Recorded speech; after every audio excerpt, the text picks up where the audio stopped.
പത്തനംതിട്ടയിലെ യുവതീ-യുവാക്കൾക്ക് തൊഴിൽ നൽകി വിജ്ഞാന പത്തനംതിട്ട ഉറപ്പാണ് തൊഴിൽ പദ്ധതി. 2023 ജനുവരിയിൽ തോമസ് ഐസക്കിന്റെ നേതൃത്വത്തിൽ തിരുവല്ലയിൽ നടന്ന മൈഗ്രേഷൻ കോൺക്ലേവിന്റെ തുടർച്ചയാണ് തൊഴിൽദാന പദ്ധതി.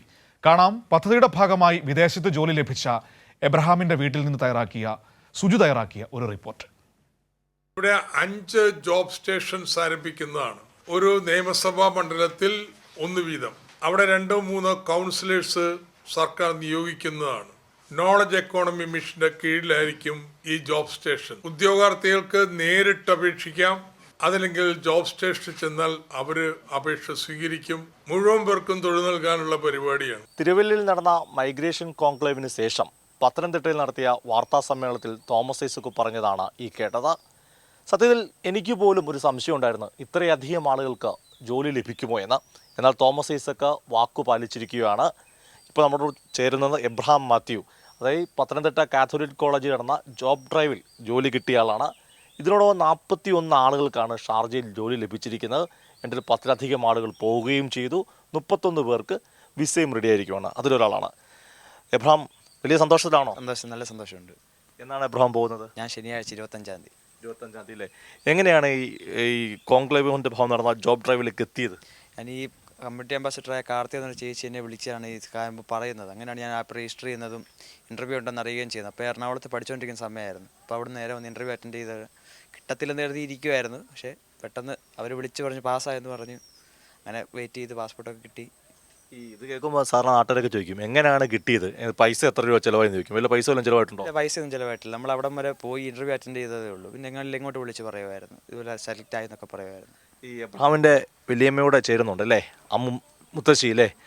സന്തോഷത്തിലാണോ? സന്തോഷമുണ്ട്. എന്താണ് സർക്കാരിൻ്റെ ഒരു സംവിധാനമാണ്, എന്താണ് പറയാനുള്ളത്?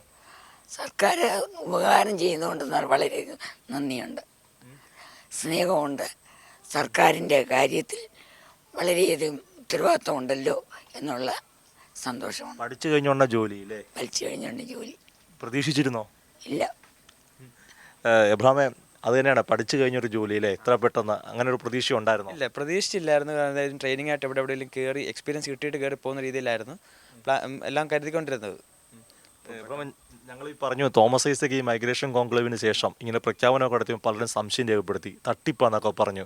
അങ്ങനെ പറയുന്നതോട് എന്താണ് പറയാനുള്ളത്? അതിനുള്ള തെളിവാണ് ഞാൻ ഇപ്പോൾ കയറി പോകാൻ നിൽക്കുന്നത്. ഞാൻ ശനിയാഴ്ച കയറി പോകും. അപ്പം അങ്ങനെയുള്ളപ്പോൾ ഏറ്റവും വലിയ കിട്ടിപ്പോയടത്ത് ഇനി എന്തോ പറയാനുള്ളത്, കിട്ടിപ്പോയതാണ് മെയിൻ. ആളുകൾ ഇനി അപ്ലൈ ചെയ്യണമെന്നാണ് പറയാനുള്ളത്. ഇനി അപ്ലൈ ചെയ്ത് തൊഴിൽ ആൾക്കാർക്ക് ആവശ്യമുള്ളവർക്ക് അറ്റൻഡ് ചെയ്താൽ കയറി പോകാം. ഇപ്പം എബ്രഹാമിൻ്റെ അമ്മ ഡൽഹി വരെ പോയെന്ന് പറഞ്ഞിരുന്നു. അമ്മയ്ക്കൊക്കെ വലിയ സന്തോഷമായിരുന്നു. അമ്മയ്ക്ക് സന്തോഷം. പറഞ്ഞ ഉടനെ അമ്മ വരാൻ പറ്റാത്തൊരു സാഹചര്യമായി പോയി. വരണമെന്നുണ്ടായിരുന്നു, പക്ഷേ പറ്റിയില്ല. നിങ്ങളും എബ്രഹാം മാത്യുവിനെ പോലെ ജോലി ലഭിക്കണമെങ്കിൽ ചെയ്യേണ്ടത് പത്തനംതിട്ടയിലെ അല്ലെങ്കിൽ പത്തനംതിട്ട ലോക്സഭാ മണ്ഡലത്തിലുള്ള 7 ജോബ് സ്റ്റേഷനുകളിൽ പോയി ജോലിക്കായി രജിസ്റ്റർ ചെയ്യുക. ഇനി അതെങ്ങനെ രജിസ്റ്റർ ചെയ്യുന്നുള്ളത് എബ്രഹാം പറയും. അത് നമ്മൾ ആപ്പ് രജിസ്റ്റർ ചെയ്ത് നമ്മുടെ ഇമെയിൽ ഐഡിയും പാസ്വേഡൊക്കെ ക്രിയേറ്റ് ചെയ്ത് നമ്മളെ നമ്പറൊക്കെ കൊടുത്ത് രജിസ്റ്റർ ചെയ്ത് ഏത് കോഴ്സ് പഠിച്ചു എന്നുള്ള ഡീറ്റെയിൽസും എത്ര പാസ്സായിട്ടുണ്ടെങ്കിൽ പാസ്സായിട്ടുണ്ടെങ്കിൽ പഠിച്ചുകൊണ്ടിരിക്കുക എന്നുള്ള കാര്യം അടുത്ത് കഴിയുമ്പം നമ്മൾ അതുകൊണ്ട് സൈഡിൽ വിജ്ഞാന പത്തനംതിട്ട ഒരു പദ്ധതി ഇതുണ്ട്. അത് കീഴിൽ നമ്മൾ നോക്കി കഴിയുമ്പം ഏതൊക്കെ ഇതുണ്ട്, വേക്കൻസി ഉണ്ടെന്നൊക്കെ നമ്മൾ അറിയാൻ പറ്റും. അങ്ങനെ അറിഞ്ഞാണ് കയറി നമ്മളവിടെ അപ്ലൈ ചെയ്യുക. അവിടെ ഇൻ്റർവ്യൂ അവർ നമ്മളെ വിളിച്ച് ഇൻ്റർവ്യൂ നടത്തുമെങ്കിൽ ഇൻ്റർവ്യൂ നടത്തുമല്ല, നേരിട്ട് സെലക്ട് ആക്കുക. അങ്ങനെ ഗൂഗിൾ പ്ലേ സ്റ്റോറിൽ DWMS ആപ്പ് ഉണ്ട്. അതിൽ കയറി രജിസ്റ്റർ ചെയ്താൽ നിങ്ങൾക്കും ജോലി ലഭിക്കും. എന്തായാലും എബ്രഹാം മാത്യുവിൻ്റെ സന്തോഷത്തിനോടൊപ്പം കൈരളി ന്യൂസും പങ്കുചേരുവാണ്. പത്തനംതിട്ട ആലന്തുരുത്തിയിൽ നിന്ന് ക്യാമറമാൻ അഖിലേഷ് കുടമയോടൊപ്പം സുജു ടി ബാബു, കൈരളി ന്യൂസ്.